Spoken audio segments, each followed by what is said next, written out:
आ रही सभी को? ठीक है आज। ठीक है, आज का जो लेक्चर है वो हिंदी में होगा। इंग्लिश का तो हो गया था कल, तो आज हिंदी का होगा लेक्चर। टाइम की कोई वो नहीं है, थोड़ा लेट हो गया है तो अपन लेट चलाएंगे। अभी आपका कोई क्लास वगैरह तो नहीं है ना? ठीक है, इंट्रोडक्शन से शुरू करते हैं टोमेटो का। अ, आपको पता है ही कि जो यूनिट है वो सेकंड चल रही है और आपका लेक्चर नंबर 4 है ये। Scientific production technology of tomato, यानी कि अगर आप हिंदी में बात करें इसकी, तो टोमेटो की जो वैज्ञानिक विधि है उत्पादन की, वो हम यहाँ पे डिस्कस करने वाले हैं। ठीक है, थोड़ा सा इंट्रोडक्शन से शुरू करते हैं। इसमें सबसे पहले इंट्रोडक्शन में उसका जो बॉटनिकल नेम होता है वो सोलेनम लाइकोपर्सिकम होता है। इसको हमेशा इंग्लिश में ही लिखा जाता है और आप लोग भी कोशिश करिए इसकी, अगर हिंदी से हिंदी वाले ही हैं आप लोग तो कोशिश करिए कि आप लोग इंग्लिश में लिखें इसे। इंग्लिश में ही लिखना होता है वैसे बेसिकली, तो इंग्लिश में ही लिखना है आपको। और इसकी फैमिली है वो सोलेनेसी फैमिली का है ये। और इसका जो क्रोमोसोम नंबर है ये 2n इक्वल टू 24 होता है। बीच में जो 2x दिख रहा है ये क्रोमोसोम नंबर की संख्या होती है। ठीक है, 2n यानी कि नंबर्स, x मतलब जो है उसके क्रोमोसोम को x और y से बोलते हैं, डिनोट करते हैं इसको। ठीक है, ये 4x भी हो सकता है, 2x है जैसे, ये 4x भी हो सकता है, 3x भी हो सकता है। तो इसको हम डिसाइड करते हैं कि टोमेटो का जो है वो 2x इक्वल टू 24 है। ठीक है, इसको पुअर मैन ऑरेंज फ्रूट बोलते हैं इंडिया में। जैसे अगर किसी को टोमेटो को वो जो निक नेम होता है वो पुअर मैन फ्रूट बोलते हैं इसको। पुअर मैन ऑरेंज, जैसे ऑरेंज होता है नॉर्मल, तो अगर गरीब लोग हैं कोई तो अगर उसको हम डिनोट करते हैं यहाँ पे पुअर मैन ऑरेंज के नाम से। ठीक है, इसी को टोमेटो को लव ऑफ एप्पल बोलते हैं। कहाँ पे? इंग्लैंड में बोलते हैं। इसका जो ओरिजिन प्लेस है वो साउथ अमेरिका है। साउथ अमेरिका में एक शहर है जिसका नाम है पेरू, PERU। पेरू एक शहर है जिसका नाम है, वहाँ पे इसका ओरिजिन प्लेस है। ठीक है, ऑन सिस्टर है इसका सोलेनम लाइकोपर्सिकम, वेराइटी सेरेसिफॉर्म। ये ऑन सिस्टर क्या होता है? ऑन सिस्टर मतलब एक ऐसी स्पीसीज होती है इसकी जहाँ से इसका ओरिजिन हुआ, मतलब इसके पेरेंट्स। ठीक है, ऑन सिस्टर मतलब पेरेंट्स को बोलते हैं जहाँ पे इसकी उत्पत्ति हुई है जिस स्पीसीज से, और ये उसके उसका ओरिजिन है। इसका जो इडिबल पोर्शन है, इडिबल पार्ट है वो फ्रूट, हम इडिबल मतलब खाने वाला भाग कौन सा होता है, जैसे टमाटर है, गोभी है, करेला है। और गोभी का जैसे हम फ्लोवर खाते हैं, फ्रूट्स टोमेटो का खाते हैं, ब्रिंजल का हम क्या फ्रूट खाते हैं। तो इडिबल पार्ट का मतलब है कि खाने वाली चीज कौन सी है, खाने वाला पार्ट कौन सा है इसका। ठीक है, तो वो हमारा टोमेटो का फ्रूट्स है। नेक्स्ट स्लाइड करिए। नेक्स्ट। हाँ हाँ बोलो, इसमें किसी को भी कुछ पूछना है तो पूछ सकते हो। बिल्कुल बिल्कुल वहाँ। हम्म, अपने यहाँ टोमेटो को क्या कहते हैं? नहीं, वो तो सिंबल है, ये सिंबल है। लव ऑफ एप्पल जो है वो सिंबल है वहाँ का। जैसे किसी फ्रूट्स का नाम। नहीं नहीं, ऐसा नहीं, ऐसा नहीं, सिंबल का मतलब नहीं समझ रहे हो आप। सिंबल का मतलब अ, अलग चीज होता है। जैसे हम उसको उससे आइडेंटिफाई करते हैं, ना कि ना कि हम उसके नाम को बदलते हैं। नाम नहीं बदलते हैं, नाम तो उसका टमाटो ही है, वो तो इंटरनेशनल नेम है जो टोमेटो बोलते हैं। अपन लोकल लैंग्वेज में टमाटर भी बोलते हैं और कुछ भी बोल सकते हैं। अगर तमिलनाडु और केरला की बात करेंगे तो टोमेटो के कुछ और भी बोलते होंगे वो लोकल लैंग्वेज में। लेकिन लव ऑफ एप्पल जो सिंबल है वो लव ऑफ एप्पल इंग्लैंड में बोला जाता है, इंडिया में नहीं बोलते हैं इसे। समझ रहे हो बात? ठीक है, तो सिर्फ सिंबल है वो। नेक्स्ट आता है, नेक्स्ट स्लाइड है आपकी सेल्फ पोलिनेटेड। ये क्रॉप्स हमारी दो तीन टाइप की होती है। एक तो होती है सेल्फ पोलिनेटेड, दूसरी होती है क्रॉस पोलिनेटेड, तीसरी होती है open cross pollinated. Self pollinated हम उन क्रॉप्स को बोलते हैं जो सेल्फ फर्टिलाइजेशन हो जाता है, जिसमें हमें दूसरे प्लांट से या दूसरे फ्लावर से हमें पॉलन की जरूरत नहीं पड़ती है। जैसे मेल और फीमेल पार्ट एक ही फ्लावर में पाए जाते हैं, जिसको हम सेल्फ पॉलिनेशन, क्रॉस पॉलिनेशन या ओपन पॉलिनेटेड बोलते हैं। वो क्रॉसिंग के परसेंटेज बेसिस पे हम क्लासीफाई करते हैं उसको कि ये किस कैटेगरी का है। ठीक है, तो इसमें क्या है, मैक्सिमम सेल्फ पॉलिनेशन ही होता है, इसलिए इसको सेल्फ पॉलिनेटेड बोलते हैं। ठीक है, क्रॉस पोलिनेटेड जैसे आपका और कोई क्रॉप है, जैसे खीरा है वो क्रॉस पोलिनेटेड होता है, तो बॉटल गार्ड है वो क्रॉस पोलिनेटेड होती है, ठीक है। ओपन क्रॉस पोलिनेटेड में जैसे हमारा लीची चिली है, चिली जो आपकी ग्रीन चिली होती है, मिर्ची, वो आपकी ओपन क्रॉस पोलिनेटेड होती है। इनकी 50-50 60% उसमें क्रॉस पोलिनेशन होता है और कुछ परसेंट उसमें सेल्फ पोलिनेशन बोलते हैं, ठीक है। और खीरा जैसे है वो आपका टोटली क्रॉस पोलिनेटेड होता है, मोर देन 70% से ज़्यादा जिसमें क्रॉसिंग होती है वो, उसको हम उस क्लास में रखते हैं उसे, ठीक है। इनफ्लोरेसेंस इसको अगर आप लोग कोई एग्ज़ाम की तैयारी कर रहे हैं या करोगे आगे जाके, पीएटी की तैयारी करोगे, जैसे जीआरएफ की तैयारी करोगे, तुम लोगों ने पीएटी की भी की होगी शायद, तो इन्फ्लोरेसेंस होता है, जो फ्लावर में इन्फ्लोरेसेंस होता है उसको क्या बोलते हैं? तो टोमेटो की जो होती है उसको रेसिम साइम बोलते हैं। ये नाम आपको कुछ चीज़ें तो याद रखनी पड़ेंगी इंग्लिश में। रेसिम साइम जो है इसको हिंदी में नहीं बोलते हैं कुछ भी, रेसिम साइम है तो रेसिम साइम ही बोलेंगे, क्योंकि वो तो एक जैसे वैरायटी का नाम हुआ, अर्का सुब्रा है वैरायटी है, तो वो तो नाम है उसका, तो वो अपन हिंदी इंग्लिश नहीं कर सकते हैं उसकी, वो इन्फ्लोरेसेंस है वो आपको याद ही रखना पड़ेगा इंग्लिश में थोड़ा सा, ठीक है। दूसरा नेक्स्ट आता है आपका, इसका इन्फ्लोरेसेंस क्या बोलते हैं, रेसिम साइम। ये एग्जाम में बहुत आता है, अगर आप जीआरएफ वीआरएफ की तैयारी कर रहे हैं तो जहाँ जहाँ हम बताएंगे कि कहाँ कहाँ से क्वेश्चन ज़्यादा आते हैं, और वो हर क्रॉप में आते हैं ऐसे क्वेश्चन, तो वो चीज़ आप थोड़ा सा नोट करते रहना। अगर आप एमएससी का भी एग्ज़ाम देंगे बीएससी के बाद कुछ लोग, तो वो भी उसके एंट्रेंस एग्ज़ाम में आते हैं क्वेश्चन बहुत सारे। अगर आप लोग सेल्फ नोट्स भी अभी बना सकते हो, और सामने एक कॉपी किताब रखा करो आप पेन, और उससे नोट करते जाया करो कि कौन कौन से क्वेश्चन इंपॉर्टेंट होते हैं। ये हमेशा तुम फोर्थ ईयर तक बनाओगे तो बहुत बड़ा नोट्स हो जाएगा, और फिर तुम तैयारी कर सकते हो उससे कहीं की भी, ठीक है।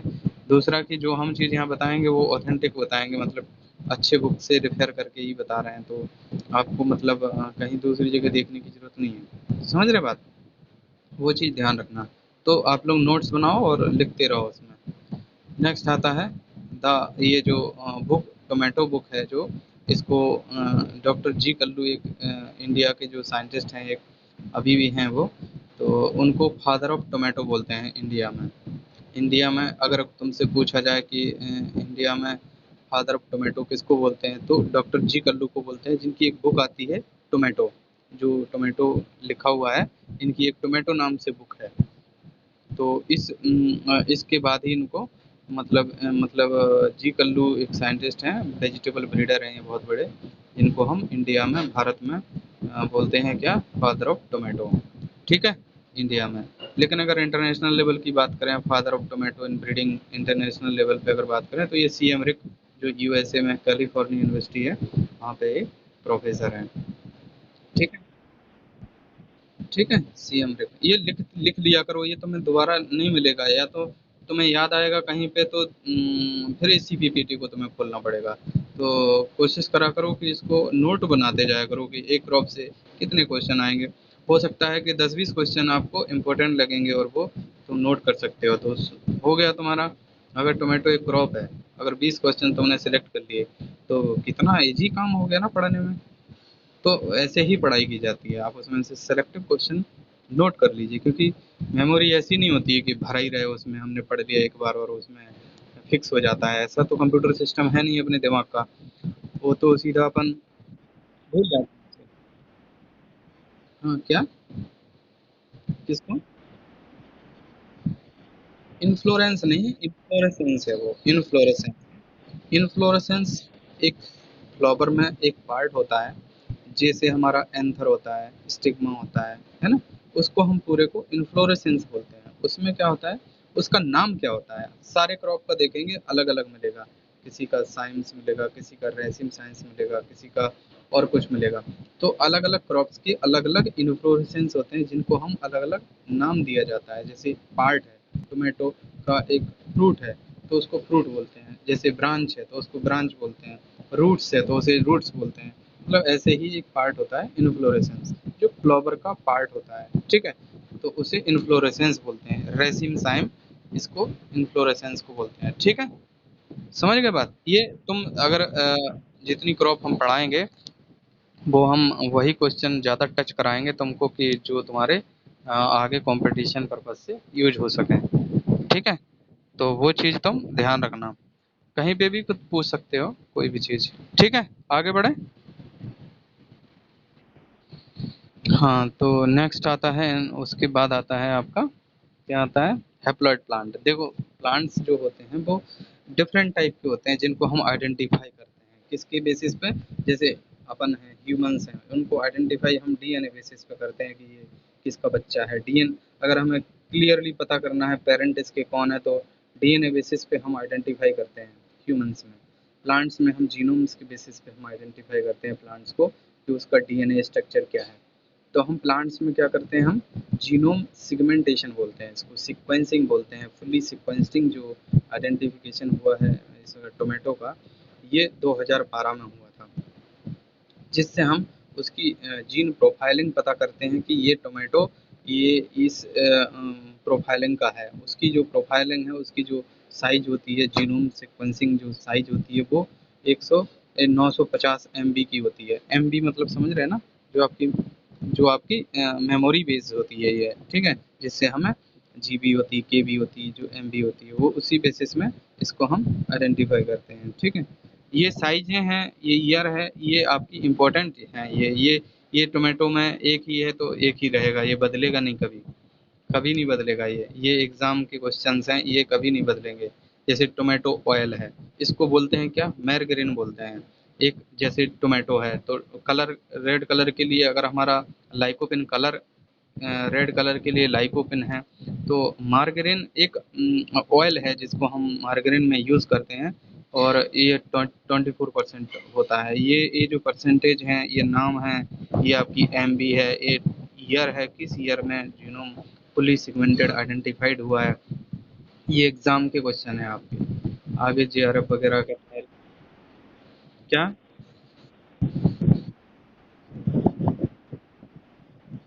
जीनोम जैसे स्पीसीज होती है आपकी, स्पीसीज में एक होता है जो हम बॉटनिकल नेम लिखते हैं जैसे, तो एक जीनोम होता है ना।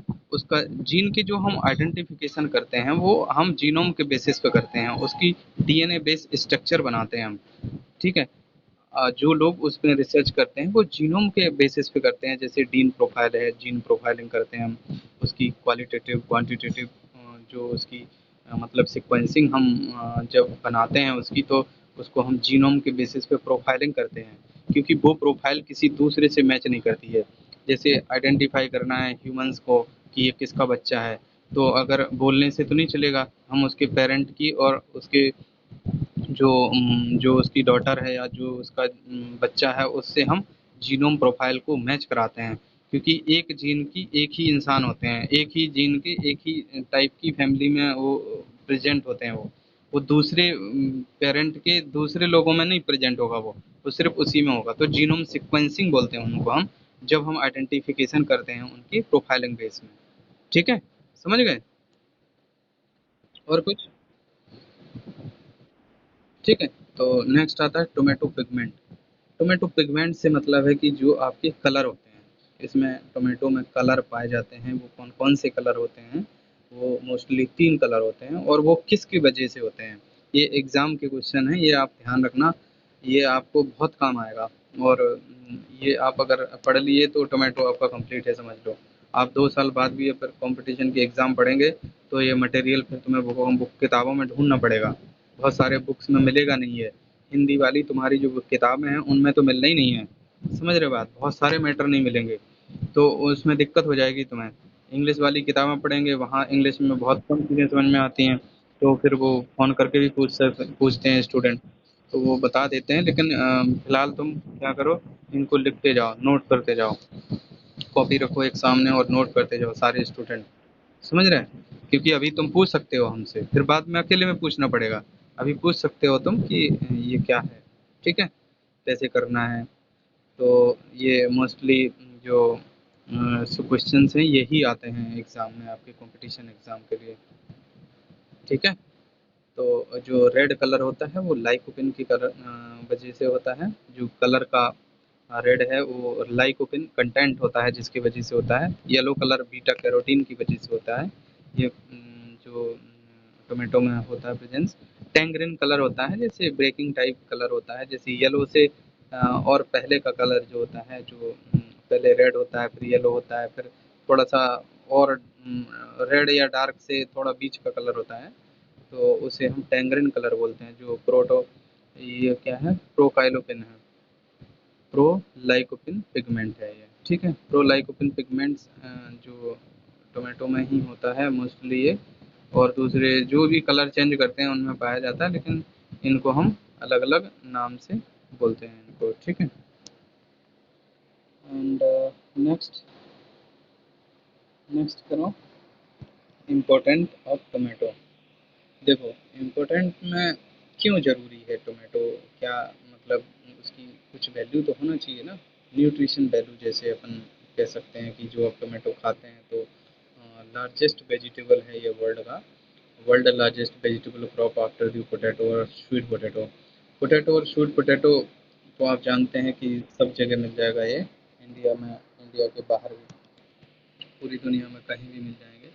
तो टोमेटो और पोटैटो और स्वीट पोटैटो के बाद जो नंबर आता है वो लार्जेस्ट में ये टोमेटो का नाम आता है, जो सभी लोग खाते हैं पूरी दुनिया में, जिन लोगों को अवेलेबिलिटी है। और इसमें जो न्यूट्रिटिव वैल्यू है वो विटामिन सी बहुत अच्छा उसमें होता है, परसेंटेज में या ग्राम में या मिलीग्राम में, जो भी। तो जब हम 100 ग्राम फूड अगर टोमेटो का यूज़ करते हैं तो उसमें हमें 16 से 65%, 16 से 65 मिलीग्राम आपके विटामिन सी मिलती है इसमें, ठीक है। लाइकोपिन, जो लाइकोपिन का काम सिर्फ कलर के लिए भी नहीं होता है, वो न्यूट्रिएंट्स होता है, वो जो हमारे बॉडी में एंटीबायोटिक्स का काम करता है, और बहुत सारे आपकी स्किन भी कलर करता है ये, बहुत अच्छी मतलब हेल्पफुल होता है स्किन के लिए। जैसे लाल टमाटर खाओगे तो लाल लाल हो जाओगे, इस टाइप की बातें भी सुनी होंगी, वो इसी की वजह से होती है, क्योंकि कलर है वो, तो वो रिप्रेजेंट करता है अपने। तो लाइकोपेन हमारा 20 से 50 ग्राम मिलीग्राम इसमें प्रेजेंट होता है 100 ग्राम फूड में। और टोटल शुगर परसेंटेज भी होती है इसमें 25 ग्राम ड्राई फ्रूट में। अमीनो एसिड भी होता है, जैसे जो हमारे एसिडिटी परसेंटेज जो होती है उसमें, वो 100 से 300 मिलीग्राम पर 100 ग्राम में एसिडिटी, जैसे खट्टा खट्टा नहीं लगता है तो वो एसिडिटी की वजह से होता है, ठीक है। और कुछ यहाँ तक पूछना किसी को भी? चलो ठीक है, नेक्स्ट नेक्स्ट स्लाइड बढ़ाओ, नेक्स्ट स्लाइड करो। कोई बात नहीं, तुम जितना सुन रहे हो उतना सुन लेना, बाकी वीडियो देख लेना, उसमें वीडियो मिल जाएगा ये, ठीक है। वीडियो डाल देंगे। हाँ हाँ, कोई बात नहीं, कोई नहीं, वीडियो देख लेना उसको, ठीक है, बाद में। और नेक्स्ट है आपका प्रोसेसिंग आइटम, कौन कौन से बना सकते हैं इसके। जैसे हम पेस्ट्री बना सकते हैं इसकी, प्यूरी बना सकते हैं, सिरप बना सकते हैं, सॉस बना सकते हैं, केचप है, चटनी है, सूप भी बनाते हैं। टोमेटो का सूप भी आपको मार्केट में मिलता है पैकेट, आप लाइए, और आप स्टूडेंट हो तो सब ट्राई किया होगा आप लोगों ने। और पानी में डालिए, बॉयल करिए और टोमेटो का सूप पीजिए, रेडीमेड मिलते हैं मार्केट में। ये प्रोसेसिंग करके ही इसके प्रोडक्ट होते हैं बहुत सारे। इसको टोमेटो को हम मेडिसिनल यूज़ भी इसका यूज़ करते हैं, ब्लड प्यूरीफायर का यूज काम करता है ये। और इसमें हम प्रिवेंट जो होता है इसमें, वो कैंसरस, एंटी कैंसरस प्रॉपर्टी भी होती है। माउथ में जो कैंसर हो जाते हैं ना, मुँह में दांत वाँत जिनके खराब हो जाते हैं, वो इसमें हेल्प करता है, ठीक है। कैंसरस प्रॉपर्टीज भी होती है। नेक्स्ट नेक्स्ट आते हैं हम, नेक्स्ट पढ़ाओ स्लाइड ऊपर को थोड़ा, इम्पोर्टेंट वैरायटी को थोड़ा ऊपर लाओ। इम्पोर्टेंट वैरायटी, इसको थोड़ा जूम करो ना, जूम नहीं कर सकते हो क्या? हाँ, जूम करो थोड़ी सी। हाँ, बस बस बस, बस ज़्यादा हो गया, अब ज़्यादा हो गया, और थोड़ा सा कम करो।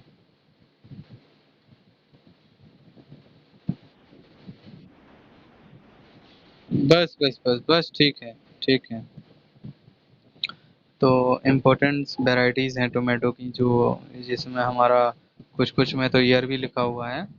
जो आप नोट्स भी पढ़ेंगे वो आपको उसमें आपको डिटेल में मिल जाएगा कि कौन कौन सा करेक्टर है इनका। जो इम्पोर्टेंट वैरायटी हैं, जो 2005 में रिलीज हुई है, पूसा रोहिणी वैरायटी है। और ये है दूसरी, उपहार वैरायटी है, 96 में रिलीज हुई है ये। पूसा हाइब्रिड 2 है, ये 96 में ये भी आई है। अर्का सम्राट है। एंड पूसा सदाबहार वैरायटी 2004 में आई है ये। ये वैरायटियाँ अच्छे वैराइटीज़ हैं, जिनका हम मल्टीपल यूज करते हैं। जैसे फ्रेश मार्केट में भी खा सकते हैं और ट्रांसपोर्ट करके दूसरे मार्केट में भी भेज सकते हैं। और अगर अच्छी क्वालिटी की जो कुछ वैराइटीज़ हैं जिनको हम प्रोसेसिंग इंडस्ट्री में भी यूज कर सकते हैं। जैसे हम बता रहे थे अभी कि टोमेटो सॉप है, चटनी है, केचप है, सूप है, वो सब बना सकते हैं आप। बनते हैं इसके। और टोमेटो पूसा हाइब्रिड 8 है, 2001 में आई है ये। पूसा हाइब्रिड 4 है, 97 में आई है। पूसा F1, अर्का आभा, ये सारी वैराइटीज़ हैं। अर्का अभिजीत है, एंड अर्का अनन्या, अर्का मेघाली। अर्का मेघाली जो वैराइटीज़ है ये रेनी सीजन के लिए है, ओपन फील्ड वैराइटीज़ है ये। ओपन फील्ड में जब ग्रो करना है बरसात के सीजन में। मेघाली मतलब समझ रहे हैं आप, बरसात का सीजन है मेघा। अर्का रक्षक वैराइटीज़ हैं, ये पॉली हाउस में आप ग्रो कर सकते हैं। और अर्का विकास वैराइटीज़ है जो सिलेक्शन 22 एक वैराइटीज़ है टोमेटो की, उससे सिलेक्शन की हुई है। सिलेक्शन का मतलब क्या होता है, कोई बताएगा यहाँ पे? चित्रा, कोई बताएगा सिलेक्शन से क्या मतलब है? देखो तुम लोगों ने ब्रीडिंग प्रोसेस पढ़ी हुई, आवाज आ रही है हमारी कि नहीं आ रही? पहले ये बताओ। अरे क्या क्या?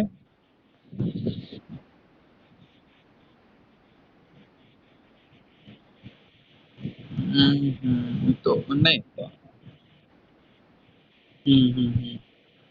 मतलब ब्रीडिंग की मेथड होती है एक, सिलेक्शन सिलेक्शन मेथड है ब्रीडिंग का। और रिकरेंट सिलेक्शन मेथड होती है, प्योर लाइन सिलेक्शन मेथड होती है। ये ब्रीडिंग की मेथड है ये। और रिकरेंट सिलेक्शन मेथड है, पेडिग्री मेथड है, ये सब वैरायटी रिलीज की मेथड है ये।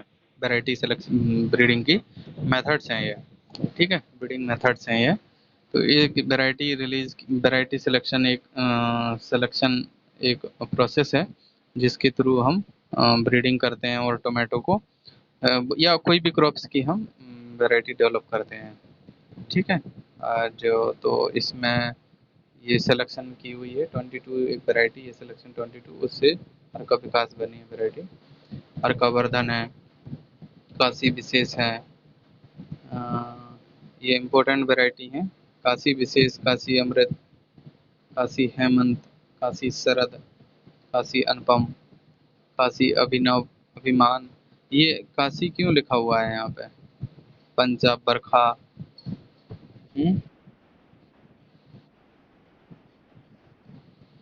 हाँ मतलब कैसे समझ रहे हैं आप? पूसा रोहिणी है, क्या है मतलब इनका? पलम प्राइड है, पलम टोमेटो हाइब्रिड 1 है, सोलन बजर है, सोलन गरिमा है, सोलन सिंदूर है, सोलन लालिमा, Solan red round cherry tomato. ये जो पहले नाम के पहले जो जुड़ा होता है ये क्या होता है ये? जैसे सोलन सिंदूरी है। देखो इसमें जो हम ऊपर पहले ही बताया कि पूसा रोहिणी है, तो पूसा मतलब यूनिवर्सिटी है ये, वहाँ पे जो IRI न्यू दिल्ली पूसा जो कैंपस है वो वहाँ से रिलीज होती हैं ये सारी वैरायटीज। ठीक है। अर्का आभा है जैसी वैरायटी, तो अर्का सीरीज की जो वैरायटी रिलीज होती है वो IHR बेंगलोर से होती हैं। IHR मतलब Indian institute of horticulture research. ठीक है। IIHR institute of Indian institute of horticulture research जो बेंगलोर में है, ICR का इंस्टीट्यूट है, वहाँ से अर्का सीरीज की वैरायटी निकलती हैं। जो पंजाब बरखा है ये पंजाब एग्रीकल्चर यूनिवर्सिटी है, वहाँ से निकलती हैं पंजाब सीरीज की। जैसे CO2 आती है, CO1 है इसमें नहीं दी गई है, लेकिन तो वो कोयम्बटूर यूनिवर्सिटी कोयम्बटूर से निकलती हैं। ठीक है। सोलन है ये, सोलन जो यूनिवर्सिटी है आपकी हॉर्टिकल्चर फॉरेस्ट्री, वहाँ से है, हिमाचल प्रदेश की। ठीक है। और ये चेरी टोमेटो क्या होता? सुना किसी ने चेरी टोमेटो? चेरी टोमेटो किसी ने सुना है क्या? नहीं।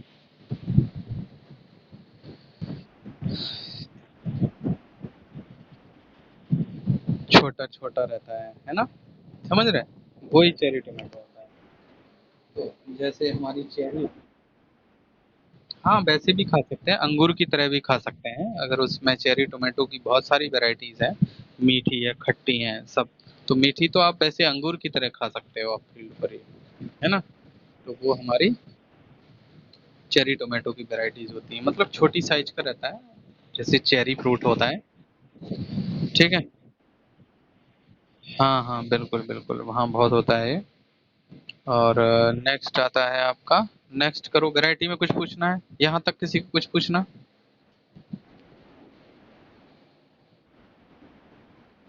नहीं। ठीक है, आगे बढ़ें। ठीक, नेक्स्ट स्लाइड पे आ जाओ। नेक्स्ट आता है सॉइल एंड क्लाइमेट।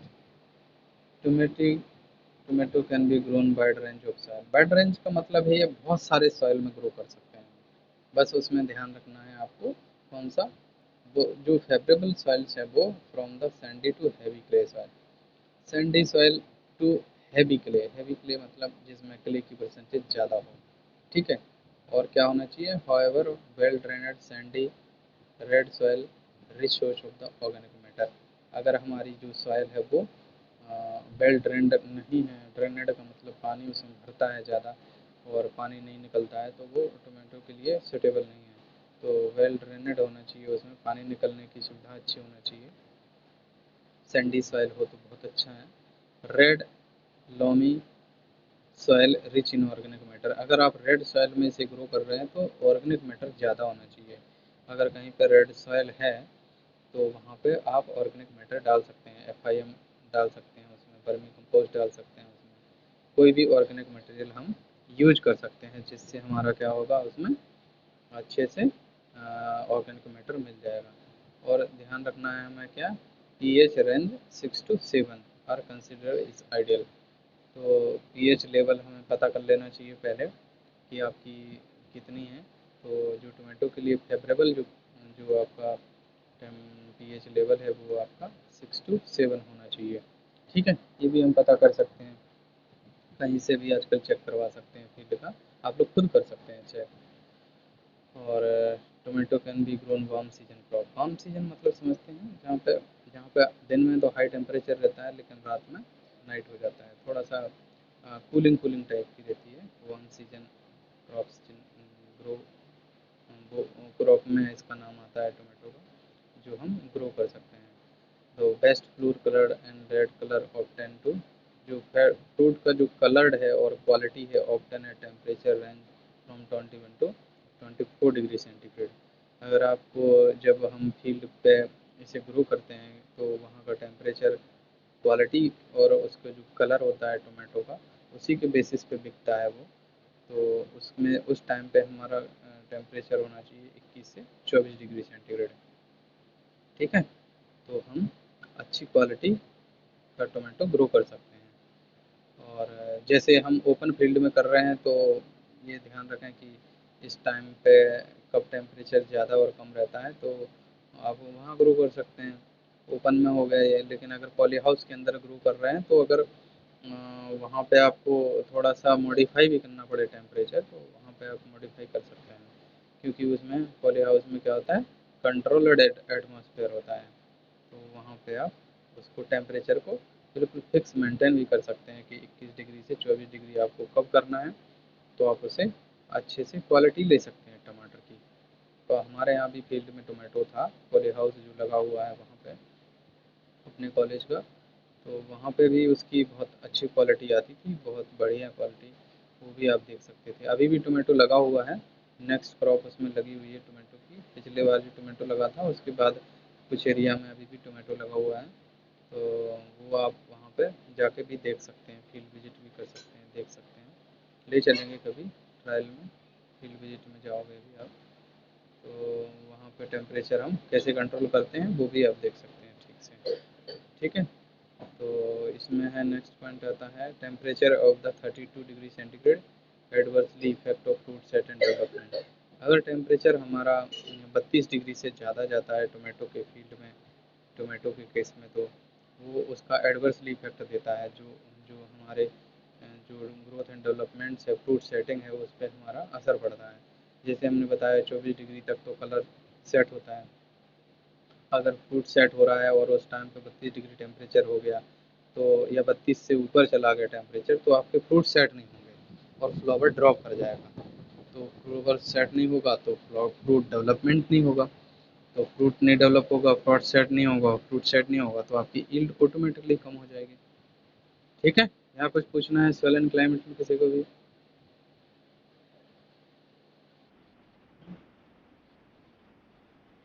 क्या? बारह सीजन होती है। बारह तो मतलब सीजन का नाम है, जैसे कूल सीजन है, वार्म सीजन है, रेनी सीजन है। तो ये पता। हाँ, तो जैसे हमें पॉली हाउस में ग्रो करना है तो आप टेम्परेचर कम कर सकते हैं उसमें। अब ओपन फील्ड में करेंगे तो होगा फ्रूट सेट लेकिन कम होगा ना। तो अगर फेवरेबल नहीं होगा तो आपको यील्ड नहीं मिलेगी। वार्म सीजन में आप उसको कंट्रोल कर सकते हैं ना टेम्परेचर। अगर पॉली हाउस में लगा रहे हैं तो कम कंट्रोल ही कर सकते हैं, लेकिन ओपन में तो कंट्रोल नहीं कर सकते हैं आप। तो उसको कूल सीजन में ले लीजिए आप। लेकिन मोस्ट फेवरेबल इसके लिए जो टेम्परेचर है वो एक सीजन है, वो वार्म सीजन क्लाइमेट है। ठीक है। जैसे जुलाई अगस्त के बाद आप लगाएंगे तो अक्टूबर नवंबर तक चलेगा वो। अगर आपको फिर कूल सीजन में भी लेना है तो अक्टूबर नवंबर में फिर से लगा सकते हैं और वो जनवरी फरवरी तक चलता है। ठीक है। वो आप जहाँ पर रह रहे हैं, नॉर्थ इंडिया में अलग, साउथ इंडिया में अलग, उसकी जो मतलब प्लांटिंग टाइम होता है वो कर सकते हैं। लेकिन अगर आप प्रोटेक्टेड कल्टीवेशन में कर रहे हैं तो कोई उसके लिए टाइम नहीं है।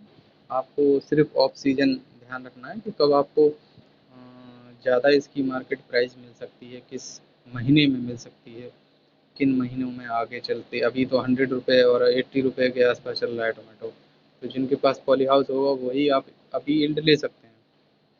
समझ रहे बात? मतलब उसकी प्राइस ले सकते हैं ज़्यादा। ओपन फील्ड वालों को तो टोमेटो फील्ड में हो ही नहीं रहे हैं। समझ रहे बात?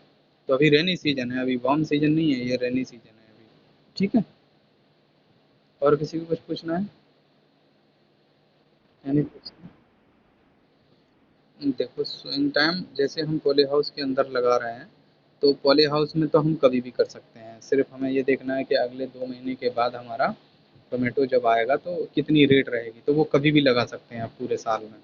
ठीक है। अगर आपको ओपन सीजन में लगाना है तो वो हम अभी आगे बता रहे हैं, आगे आपको स्लाइड में मिलेगा कि ओपन फील्ड में कब कब लगाते हैं। पॉली हाउस के लिए कोई कंडीशन नहीं है, कभी भी आप लगा सकते हैं क्योंकि वो कंट्रोल्ड एटमोसफेयर है वहाँ पे। समझ रहे बात? तो वहाँ तो कभी भी लगाओ, आप कोई दिक्कत नहीं है। जिस महीने में लगाना है पूरे साल कभी भी लगाओ। ना बारिश का डर है, ना हवा का डर है, ना कोई भी और जो भी प्रॉब्लम होते हैं क्लाइमेट सॉइल में, वो आप उसके अंदर कंट्रोल कर सकते हैं। ठीक है, पॉली हाउस। ठीक है। सॉइल क्लाइमेट में किसी को पूछना है? नहीं। चलो नेक्स्ट स्लाइड में आओ। यहाँ भी देखो, आप टेम्परेचर का रोल देख सकते हैं कि रोल ऑफ टेम्परेचर कितना इम्पोर्टेंट है आपका। तो वो देख सकते हैं बहुत अच्छे से।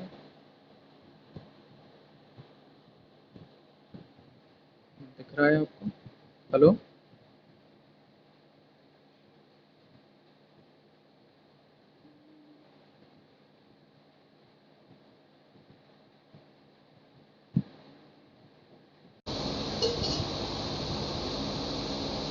हेलो? आवाज़ आ रही है? आवाज़ आ रही है? आवाज़ आ रही है? हेलो? आवाज़ आ रही है? हेलो? हेलो? कोई बोलिए, चित्रा, आवाज़ आ रही है? हेलो? हेलो? आवाज़ आ रही है? गौरव? गौरव, तुम्हारी आवाज़ नहीं आ रही। आवाज़ क्यों नहीं आ रही है?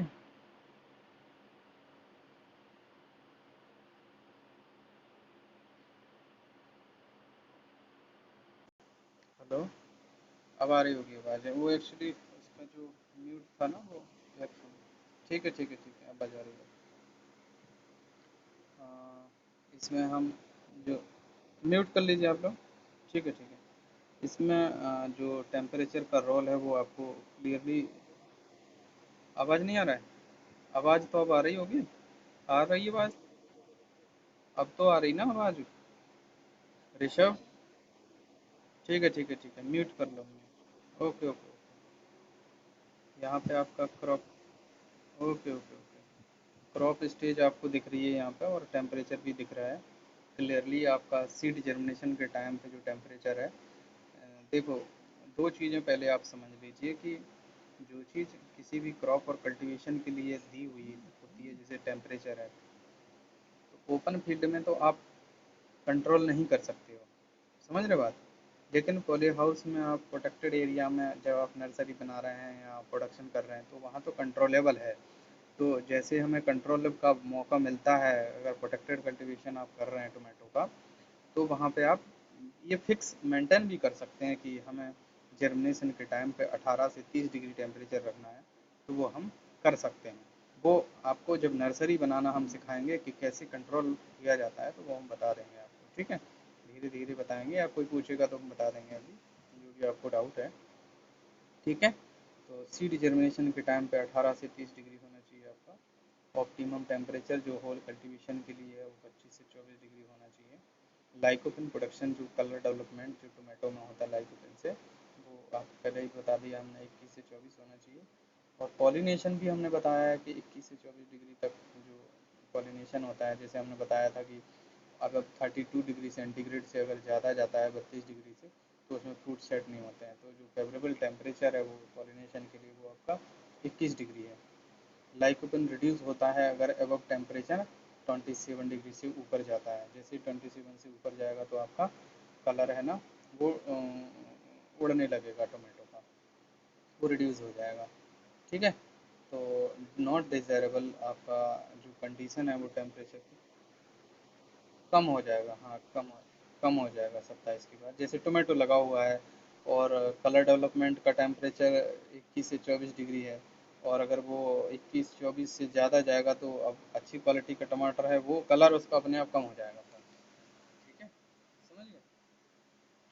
इसमें नेक्स्ट पॉइंट आता है नॉट डिजायरेबल। नॉट डिजायरेबल मतलब होता है जो टेम्परेचर है वो, ये दोनों बिलो और एबव से ऊपर नहीं होना चाहिए, नीचे नहीं होना चाहिए। 16 डिग्री से अगर नीचे जाता है टेम्परेचर, 16 डिग्री से नीचे अगर टेम्परेचर जाता है, आवाज़ आ रही है अभी, तो और 27 डिग्री से ऊपर जाता है, तो वो उसके लिए क्रॉप के लिए, पूरी क्रॉप के लिए ठीक नहीं है, ठीक है, समझ गए बात। हम्म। बोलो। नहीं, देखो ऐसा है कि कुछ तो है जो साउथ इंडिया के लिए रिलीज वेराइटीज़ हैं, और कुछ वेराइटीज़ हैं वो नॉर्थ इंडिया के रिलीज हैं, कुछ वेराइटी हैं जो हिमाचल प्रदेश में होती हैं। तो दो तीन चार कंडीशन तो बता ही दिए। कुछ वेस्ट बंगाल के लिए वेराइटीज़ हैं, तो अपने इंडिया में तो हर एक स्टेट का टेम्परेचर ही अलग रहता है, क्लाइमेट ही अलग है पूरा। तो जब ओपन फील्ड में कर रहे हैं, तो जो वैरायटी जहाँ के लिए रिकमेंडेड है, वो आप वैरायटी ग्रो करिए, और आप ग्रो कर सकते हैं, ठीक है। जैसे साउथ के लिए कौन सी है, नॉर्थ के लिए कौन सी है, सेंट्रल इंडिया के लिए कौन सी है, हिल्स के लिए कौन सी है, तो वो आप सेलेक्ट करके और ग्रो कर सकते हैं, क्योंकि वैरायटी बेस भी अलग अलग होता है। अब नॉर्थ इंडिया की वैरायटी आप हिमाचल प्रदेश में ले जाके ग्रो करेंगे तो वो नहीं ग्रो करेगी, समझ रहे हो आप? लेकिन लेकिन यहाँ टोमेटो के केस में और दूसरा प्रोटेक्टेड कल्टीवेशन के केस में एक चीज़ आती है, कंट्रोलड एटमॉस्फेयर, कि आप कोई भी वैरायटी को कहीं भी ऑल इंडिया में ग्रो कर सकते हैं। उसकी कंडीशन आपको पता हो कि इतना टेम्परेचर इससे इतना रहना चाहिए, तो वो आप उसको मेंटेन कर सकते हैं कंट्रोलड कंडीशन में। तो आप कोई भी वैरायटी कहीं भी ग्रो कर सकते हैं, जो वैरायटी हम या जो क्रॉप हम प्रोटेक्टेड कंडीशन में कर सकते हैं। प्रोटेक्टेड कल्टीवेशन का मतलब क्या है, हम टेम्परेचर क्लाइमेट को मेंटेन कर सकते हैं, ठीक है, समझ गए। नेक्स्ट स्लाइड में आइए। इसमें कुछ पूछना किसी को? नहीं, ठीक है। उसके बाद जब हम टेम्परेचर क्लाइमेट हो गया, उसके बाद हम लैंड प्रिपरेशन करते हैं, वो सिलेक्शन कर लिया, फिर हम फील्ड की तैयारी कर सकते हैं। फील्ड इज प्लाउड, यानी प्लॉइंग मतलब उसकी जुताई कितने टाइम करते हैं, है ना, प्लॉइंग ट्रैक्टर कल्टीवेटर से आप चाहे उसकी प्लॉइंग करते हैं, तो फाइन टिल्थ हो जाना चाहिए, मतलब बारीक भुरभुरी मिट्टी हो जानी चाहिए। और 4 to 5 प्लॉइंग करना चाहिए, 4 से 5 बार उसकी डीप सॉयल जुताई वगैरह करते हैं हम, वो अच्छे से कर सकते हैं। सफिशिएंट इंटरवल में। टू प्लॉइंग जब हम कर रहे हैं, दो दो बार हम प्लॉइंग करते हैं, तो उसकी 5 दिन 6 दिन या 1 सप्ताह उसका डिस्टेंस होना चाहिए अच्छे से, एरेजन और सोलराइजेशन के लिए। एरेजन मतलब उसमें हवा जा सके, सोलराइजेशन मतलब धूप से वो स्टरलाइज हो जाती है, उसमें इंसेक्ट वगैरह है, कुछ किसी इंसेक्ट के एग्स वगैरह हैं, तो वो आपके क्या होते हैं, वो आपको आपके फील्ड से वो जा सकते हैं और मर सकते हैं, जिससे आपको आने वाले क्रॉप के टाइम पे नुकसान नहीं करेंगे वो, ठीक है।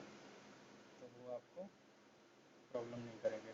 नेक्स्ट आता है क्या, वेल ड्रेनेड डिकम्पोज करते हैं आप, अगर उसकी लेबलिंग वगैरह कर सकते हैं। ऊपर वाले में है plucking should be done for the proper labelling. हाँ बोलो। हम्म,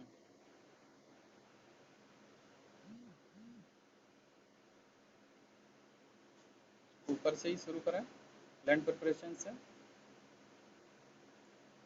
लैंड प्रिपरेशन में हम सब पहले क्या करते हैं कि field is ploughed to fine to tilth. जब हम प्लॉइंग करते हैं उसकी, तो हमें फाइन टेक्सचर के लिए जो हम भूर भूरी मिट्टी बनाते हैं, उसके लिए हमें अच्छे से प्लॉइंग करना चाहिए। 4 to 5 टाइम प्लॉइंग करना चाहिए, डीप सॉइल भी करना चाहिए, उसमें डीप प्लॉइंग करना चाहिए। और टू प्लॉइंग के बीच में एक डिफरेंस होना चाहिए, 6 दिन का, 7 दिन का, 5 दिन का, जो भी रखना है आपको, वो आप कर सकते हैं। उसके बाद हमें प्लैटिंग। सभी को ऐसी आ रही है या कुछ लोगों को आ रही है? ऐसा भी तो हो सकता है कि वहाँ आपको नेटवर्क में थोड़ा दिक्कत हो रही है। नहीं तो अभी नहीं आ रही? अभी भी नहीं आ रही?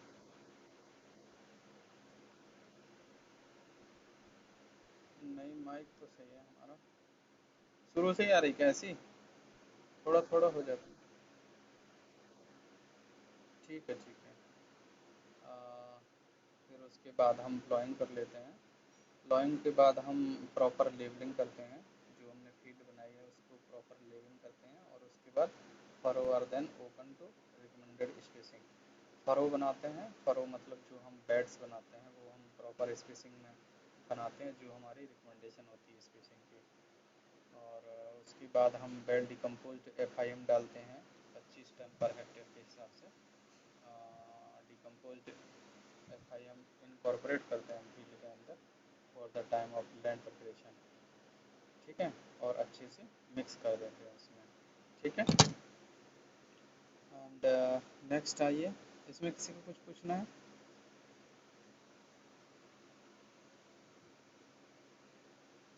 नेक्स्ट आता है प्रोपागेशन। प्रोपागेशन में हम क्या करते हैं कि इसकी जो प्रवर्धन विधि होती है वो कौन सी होती है। मोस्टली हम टोमेटो को हम सीड से प्रोपागेट करते हैं। इसका जो प्रोपागेशन मेथड है वो सीड होती है। तो tomato seeds are grown in the nursery bed. Nursery हम कैसे बनाते हैं टोमेटो की, वो थोड़ी सी सीख लीजिए यहाँ पर। Nursery bed to raise seedling for the transplanting in the field.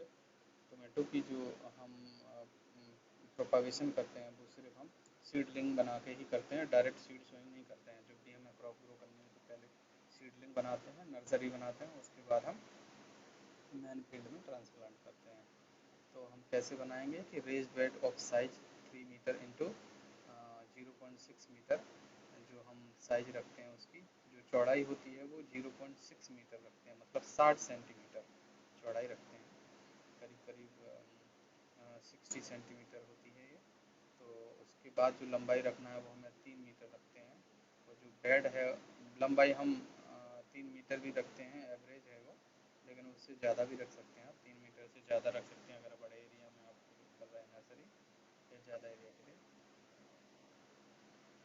अभी भी आ रहा है?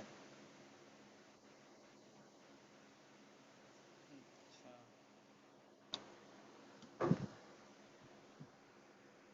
अभी आ रही है आवाज़? अभी रुक जाओ, हम दूसरा ईयरफोन लगाएं।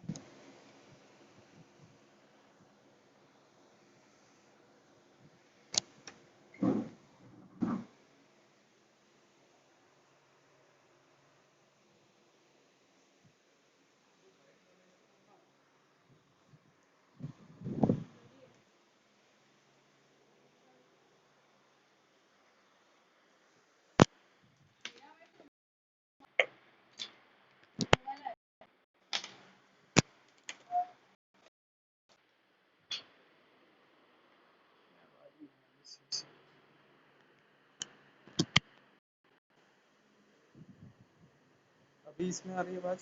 इसमें आवाज़ आ रही? हेलो। अभी सही आ रही? हेलो। अभी ठीक आ रही है? ये तो नया ईयरफोन है, इसमें क्यों नहीं आ रही? अब ठीक आ रही? तो इसमें हम क्या करते हैं कि जो नर्सरी बेड है हम वो कैसे बनाते हैं। रेस्ड बेड जिनको हम बोलते हैं, उनकी लंबाई हम 3 मीटर रख सकते हैं, और जो चौड़ाई होती है वो 60 सेंटीमीटर, और 0.6 मीटर जिसे हम बोलते हैं, और 15 सेंटीमीटर, 10 से 15 सेंटीमीटर इसकी हाइट रखते हैं हम नर्सरी बेड की। ठीक है। ये हाइट क्यों रख सकते हैं? ताकि उसमें वेल ड्रेनेज हो।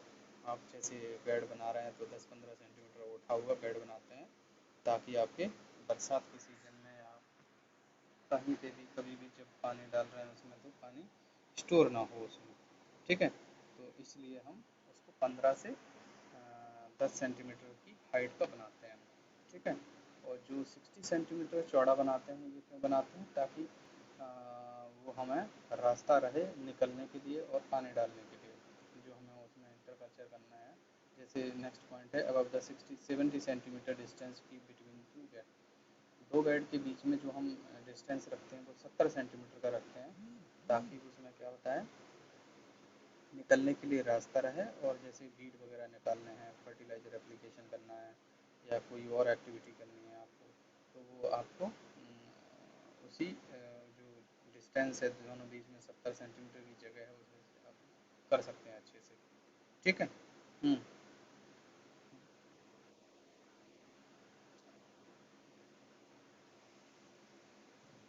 अभी आ रही है? फिर से लगाया हमने निकाल के। आवाज़ आ रही है? अब ठीक आ रही है? नहीं आ रही? वो क्या है, बीच बीच में हो जाती है। ठीक है। तो वो हम जो डिस्टेंस रख रहे हैं दो बेड के बीच में, वो हम 70 सेंटीमीटर का रखते हैं। ठीक है। समझ गए? और अगर उसके बाद हम नेक्स्ट स्टेप क्या करते हैं, सीड सोइंग करते हैं, जिससे हमें क्या करना है, surface bed should be the smooth and well levelled. ऊपर जब हम बेड बनाते हैं तो उसकी जो लेवल है वो अच्छा होना चाहिए। Avoid the mortality of the seedling due to the damping off एक डिजीज़ होती है, जो जब हम नर्सरी बनाते हैं तो उसके जो भी, चाहे किसी भी क्रॉप की आप सीडलिंग बनाते हैं, तो डंपिंग ऑफ डिजीज़ जो लगती है वो सीडलिंग के टाइम पे लगती है जब आप नर्सरी बनाते हैं।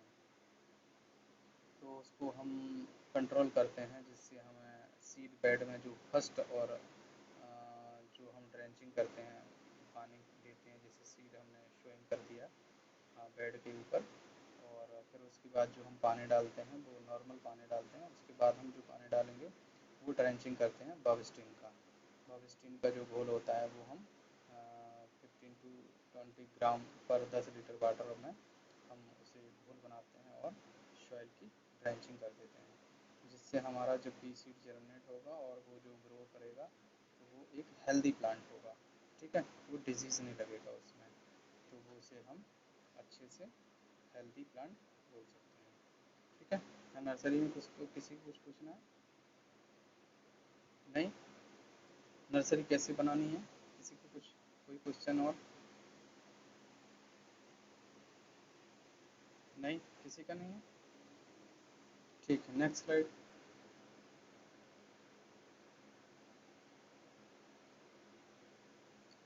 यहाँ पे आया है आपका सीजन ऑफ प्लांटिंग।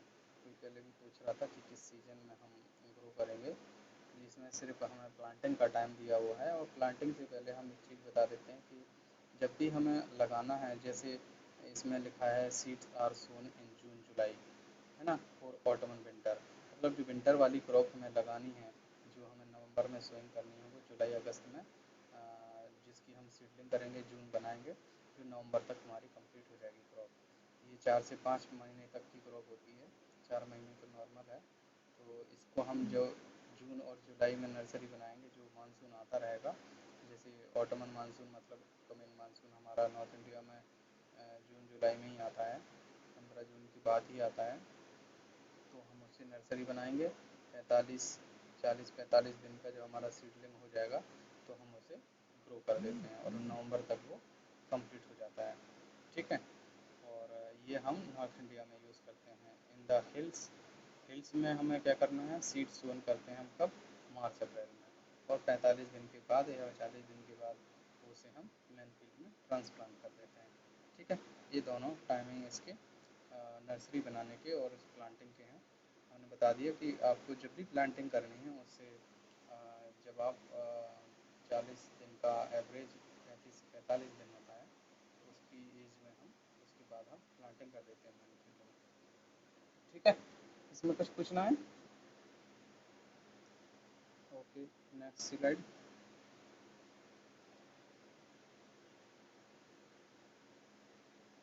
ये ये भी हमारा नर्सरी का ही पार्ट है कि आप सीडलिंग कैसे रेज करेंगे, कितनी आपकी वो सीड रेट रहेगी। अबाउट द 250 टू 300 ग्राम, 250 से 300 ग्राम ऑफ सीड आपके लिए सफिशेंट है 1 हेक्टेयर के लिए, अगर आपको लगाना है तो। ठीक है, 1 हेक्टेयर में अगर आपको टमाटो लगाना है तो 250 से 300 ग्राम सीड आप नर्सरी बना सकते हैं उसके। ठीक है, और इसके लिए हम क्या करते हैं, नेक्स्ट पॉइंट आता है prior to sowing beds, treating with fungal culture of trichoderma viride. जो ट्राइकोडर्मा होता है, बायो फर्टिलाइजर होते हैं, उनको हम यूज करते हैं फंगस के कंट्रोल के लिए जब हम शोइंग कर रहे हैं उसकी सीडिंग बनाने के लिए। ट्राइकोडर्मा हम कितना डालते हैं, 4 ग्राम पर केजी ऑफ सीड। ये चीज़ ध्यान रखना कि ये जो फंजीसाइड्स होते हैं इनकी फिक्स क्वांटिटी होती है, बायो फर्टिलाइजर्स होते हैं ये। थायरम ये हमारा फंजीसाइड है, और इसको ये हमारे डंपिंग ऑफ डिजीज़ के लिए, avoid to the damage of from the control of damping disease. Damping disease जो हमारी होती है उसको कंट्रोल करने के लिए ये यूज़ किया जाता है। ठीक है, इसके बाद जब हम नर्सरी में शोइंग करनी है तो showing should be done line space. Line में हमें शोइंग करना चाहिए नर्सरी में हमेशा, जो हमारी 10 से 15 सेंटीमीटर की डिस्टेंस में एक लाइन होना चाहिए।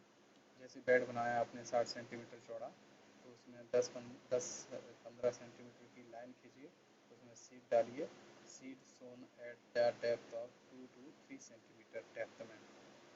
ठीक है, लाइन खींचिए, 2 से 3 सेंटीमीटर डेप्थ में आप सीड की सोइंग कर दीजिए। And with a fine layer of soil followed by the light watering water can.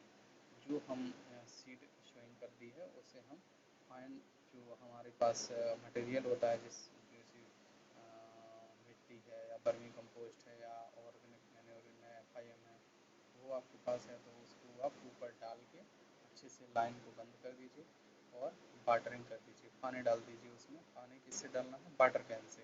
Water can में जो आगे फव्वारा लगा होता है उसका ही यूज़ करना है। अगर वो नहीं किया तो आपको डिजीज़ वगैरह नहीं आएंगे, और अगर वो करोगे तो डिजीज़ नहीं आएंगे, अगर वो नहीं किया तो आपको डिजीज़ भी आएंगी और सीड जर्मिनेशन में भी प्रॉब्लम आती है। ठीक है, नेक्स्ट स्लाइड है, bed should be done covered with the dry straw.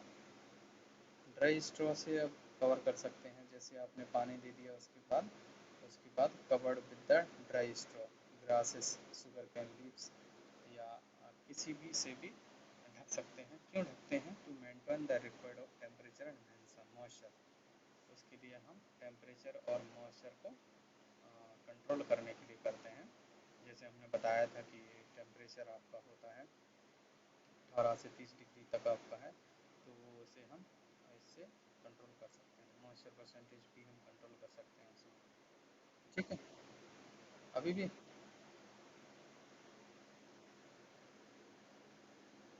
ठीक है, स्लो तेज सुनते रहो ईयरफोन लगा के। ठीक है, अभी ठीक आ रही है बात।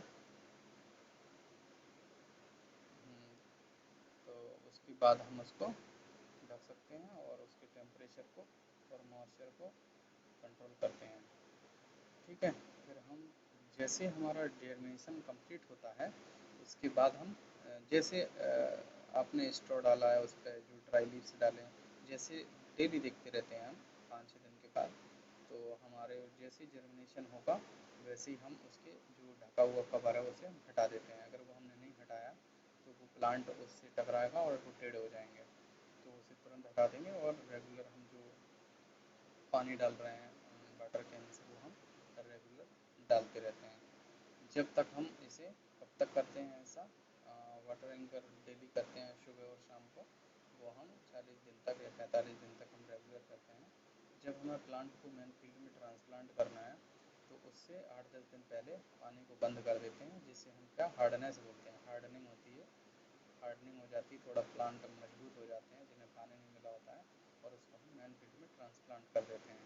तो उसकी स्टेज क्या होना चाहिए, 5 to 6 ट्रू लीव्स स्टेज होना चाहिए, 5 से 6 उसमें ट्रू लीव्स मतलब जो 2 लीव्स जो निकलते हैं उसके बाद जो लीव्स आते हैं उनको ट्रू टाइप के लीव बोलते हैं, उन्हें हम ट्रांसप्लांटिंग को कर सकते हैं मेन फील्ड में, ठीक है। और उसके बाद वो हम ले सकते हैं।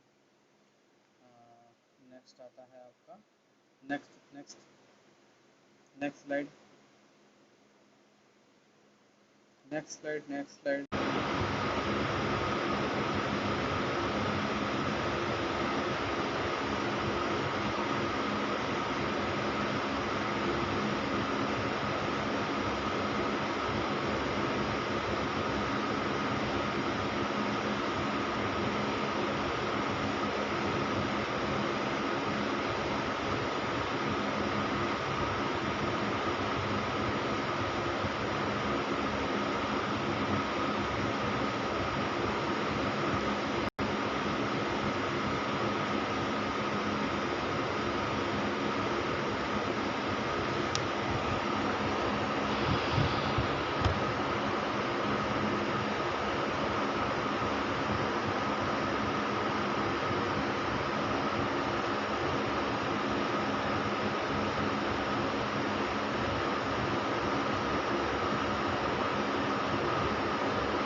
ठीक है ठीक है ठीक है चित्रा, हाँ ठीक है ठीक ठीक है ठीक है।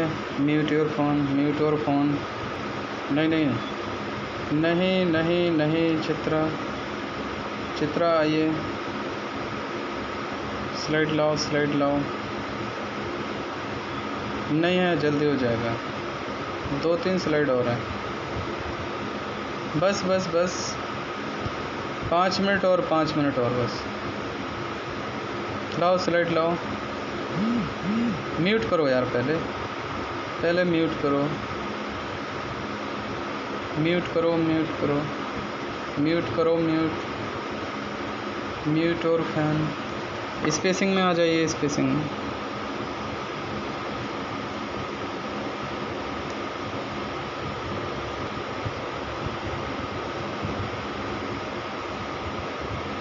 किसकी बैटरी ख़त्म हो रही है? गौरव बंद करो यार।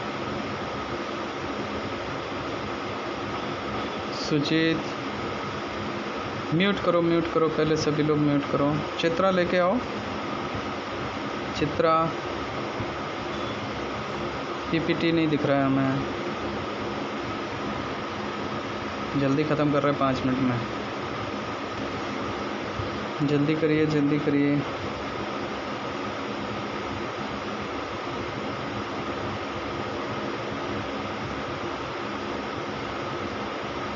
कहाँ से? और ऊपर करिए, और ऊपर में। हाँ, स्पेसिंग हम इसकी रखते हैं नॉर्मली। ठीक है, स्पेसिंग रहने दो, स्पेसिंग ठीक है। नॉर्मली जो हम टोमेटो की प्लांटिंग करते हैं वो 75-90 सेंटीमीटर रो, और प्लांट की हम जो स्पेसिंग रखते हैं वो 45 to 60 सेंटीमीटर, ठीक है। और हम स्पेसिंग कर लेते हैं, ठीक है। नेक्स्ट स्लाइड में आओ, method of planting. Next slide, next method of planting. Manure and fertiliser नहीं, मेथड ऑफ प्लांटिंग ऊपर। मेथड ऑफ प्लांटिंग में हमें क्या करना है, जब हम प्लांट को मेन फील्ड में ट्रांसप्लांट करने के लिए जा रहे हैं तो उसके पहले हमें क्या करना चाहिए, 3 से 4 दिन के लिए हमें ट्रांसप्लांटिंग करने के लिए जो हम बेड बना रहे हैं उसमें एरीगेशन कर देना चाहिए, ताकि उसमें कूलिंग हो जाए, ठीक है।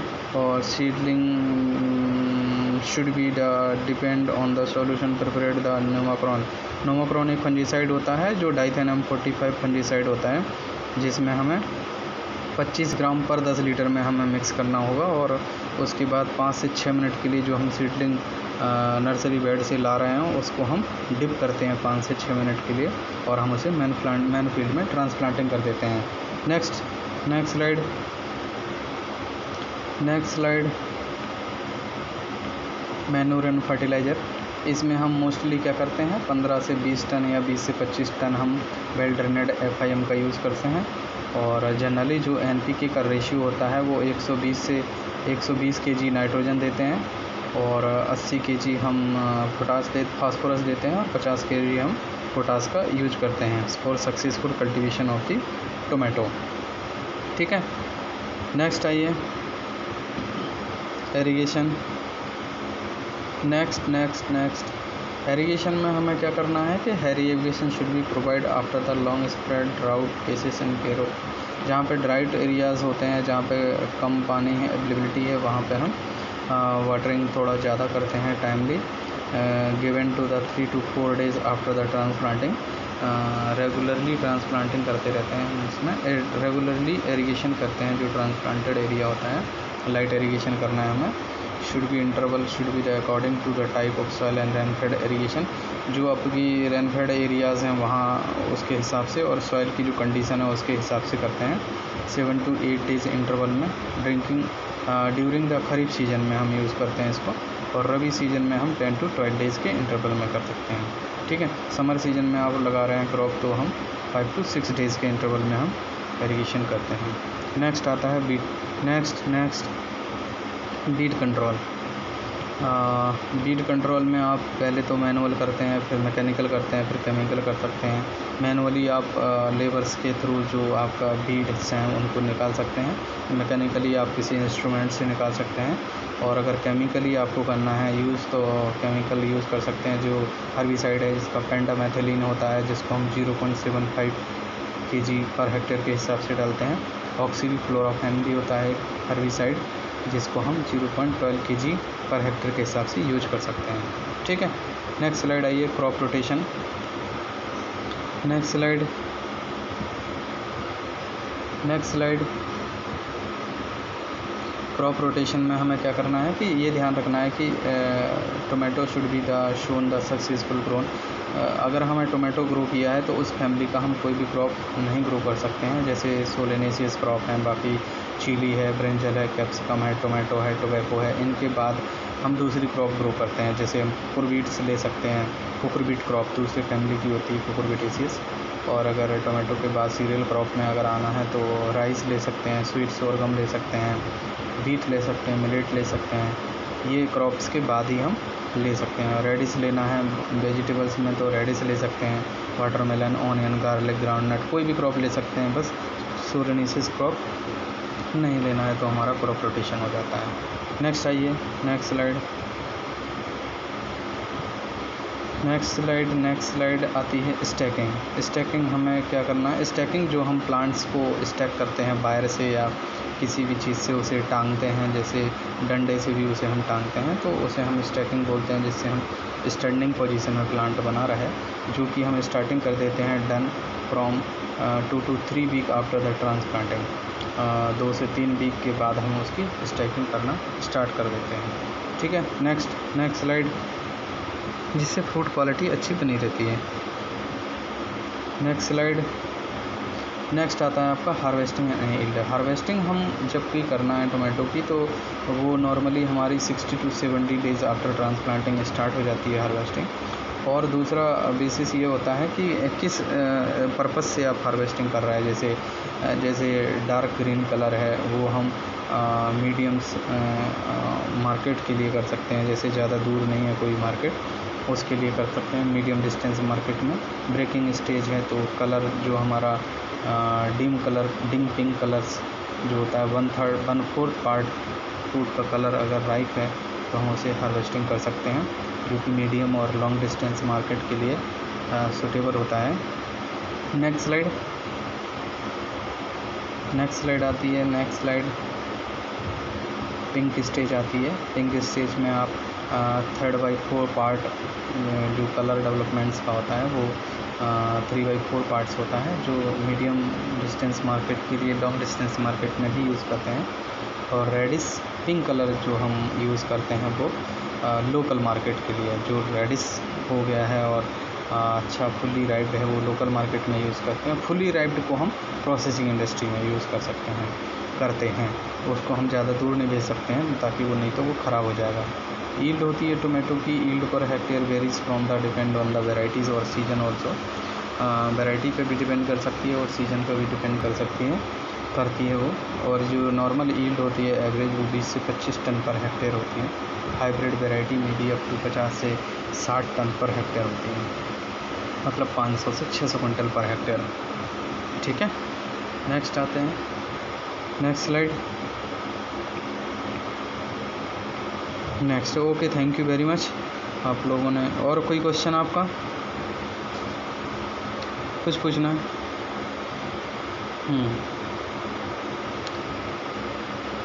बिल्कुल, जब आप प्रोटेक्टेड एरिया में नर्सरी बना रहे हैं पॉली हाउस में, तो आप वहाँ पे भी कर सकते हैं। एक ट्रे में एक सीड डालना है।